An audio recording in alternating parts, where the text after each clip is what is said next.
I try to plan to these things in my daily life, let's say. So I work for a German company as a software engineer, and I has a hobby which is actually learn languages. I can speak 5 languages. Very And impressive. yeah, I also love traveling. I've been to around 33 countries. Yeah, I think A that's lot of all about countries. me. That is a lot of countries, and I'm very happy that your language skills are helping in these situations, right? Yeah, sure. They really do help a lot. No. So it's very interesting to see because I want to kind of go before we go to the meat of the episode about your techniques. I kind of want to learn more about your Brazilian background because like Brazil has a very like well-known language, but it can be a little bit hard to find language lovers all around the world. So it would be very interesting to know what was your first encounter with foreign languages when living in Brazil? It was quite late, I have to say. When I grew up in a very small town in the countryside.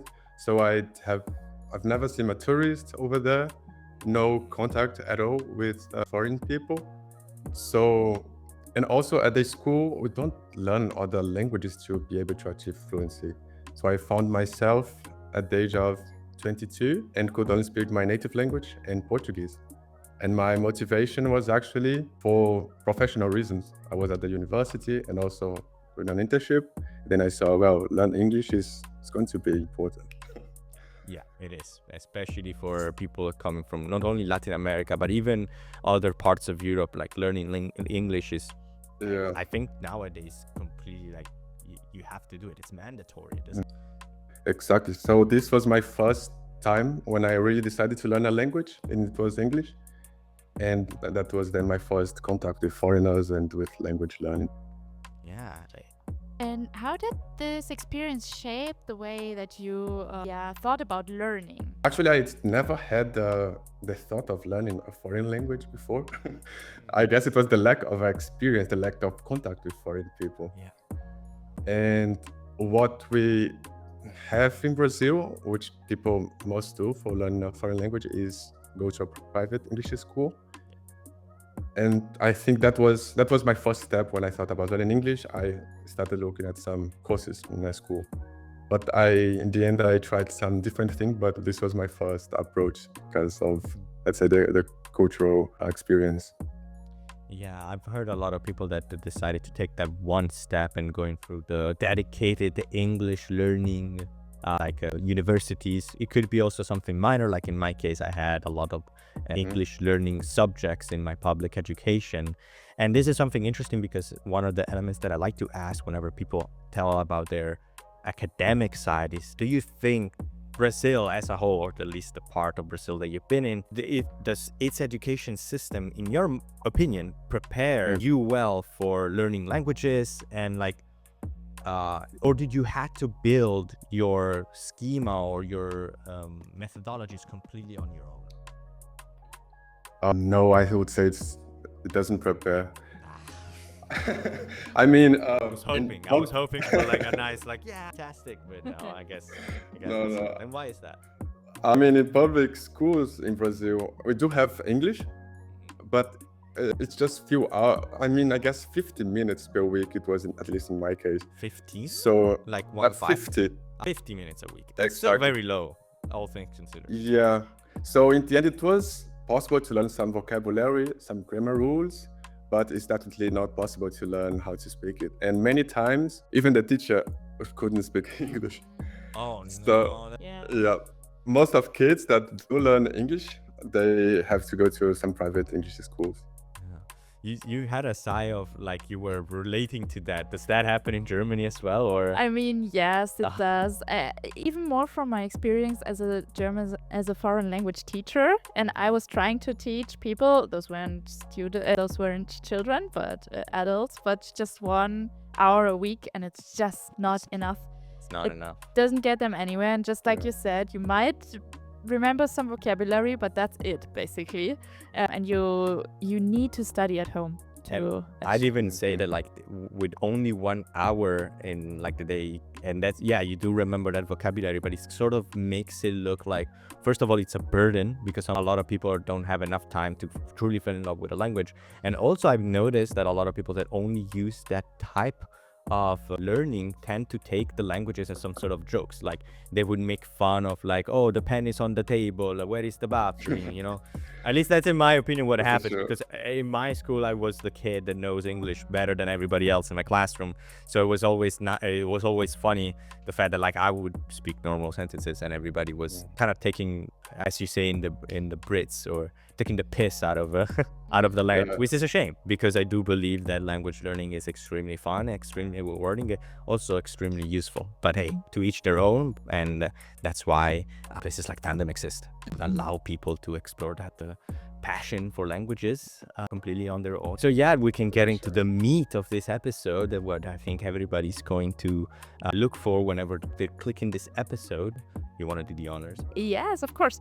So you became fluent in languages such as English and Spanish, but actually even though you were working and studying at the same time. So what motivated you to commit to such high goals and targets?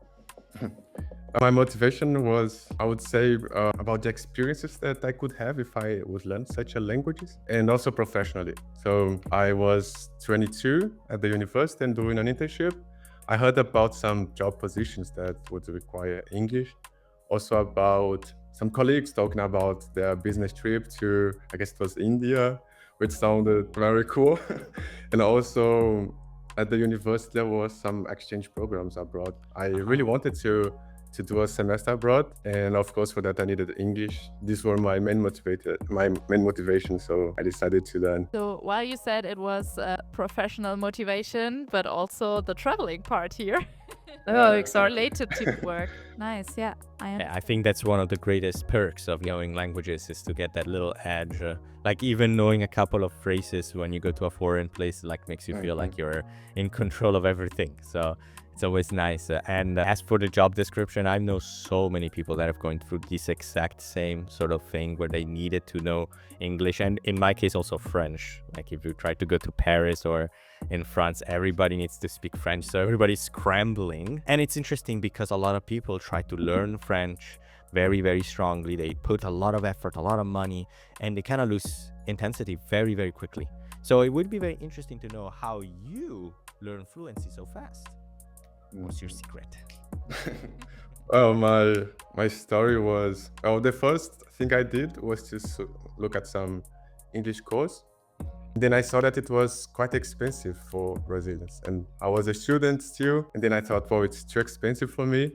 And I also heard about some comments of people who did the course, and it took them many years to learn. Some people saying like, oh, finally, now I'm fluent in English after a long 5 years.